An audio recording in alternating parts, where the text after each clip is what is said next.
Mantan Panglima GAM dukung Undang-Undang TNI baru. Mantan Panglima Gerakan Aceh Merdeka atau GAM Syed Mustafa Usap angkat bicara terkait polemik pro dan kontra Undang-Undang TNI baru. Menurut Syed, ada upaya sistematis untuk membelokkan persoalan dengan sentimen traumatik sejarah, yaitu dengan kebangkitan dwi fungsi ABRI. Syed meminta berbagai elemen masyarakat tidak memainkan emosi rakyat untuk mendiskreditkan Undang-Undang TNI baru dan institusi TNI itu sendiri. Menurut Syed, TNI yang ditempatkan di lembaga atau kementerian sipil dipastikan tidak membawa gerbong mereka.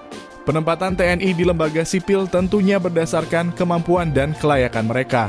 Kemarin saya dengar berita panja revisi UU TNI meminta kepada anggota TNI aktif yang menduduki jabatan sipil diminta mengundurkan diri dari jabatan TNI. Nah, itu kan bagus, ujar Syed Mustafa kepada wartawan Minggu 23 Maret 2025.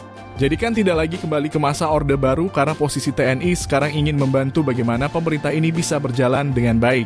Makanya tidak perlu memastikan emosi rakyat dengan pengesahan RUU TNI, ungkap Syed menambahkan. Menurut Syed, penempatan prajurit TNI aktif di 14 kementerian dan lembaga tergantung keputusan pemerintah. Dia menilai TNI hanya mengajukan nama dan pemerintah yang memutuskan menerima atau tidak. Menurut saya, tempat-tempat yang mereka duduki bukan tempat strategis juga yang dilemparkan di luar daripada ranah teknik itu. Sifatnya hanya membantu kekuatan pemerintah untuk menyelesaikan masalah, tanda Syed.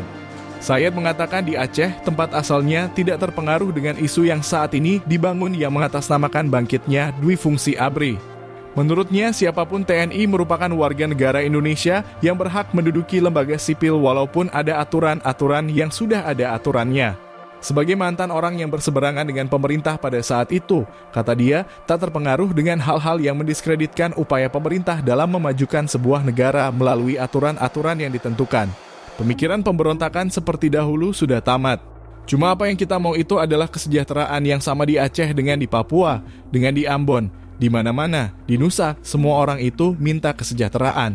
Tidak ada manusia yang minta kesusahan, terang dia mengenai Undang-Undang TNI.